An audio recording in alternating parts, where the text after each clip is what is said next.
Hey everyone and welcome back to another video. In today's video, I'll show you why can't I see other people's stories on Instagram. The first thing that we can check to see why you can't see other people's Instagram stories. At the top, you can see stories of different people. If I tap and hold on one of the stories, then on the top right corner, you can see three dots. Tap on it. Then a pop-up will be shown. Then tap on mute.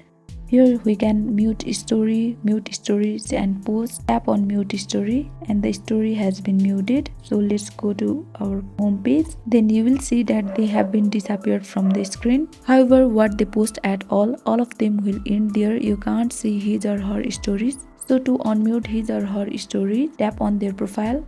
And on the top right corner, tap on three dots and a pop-up will appear. Tap on unmute stories. And here you can see you have unmuted their stories. Other thing is you can't see other people's Instagram stories if they block you. Go to the search bar. If you search for that specific person's username, then if you don't find them on accounts, then that means you have been blocked, and that's the reason why you can't see their Instagram stories. The third thing is if you haven't updated your app, then it might not be compatible to watch all the Instagram stories. So these are the reason why you can't see Instagram stories. Thank you for watching.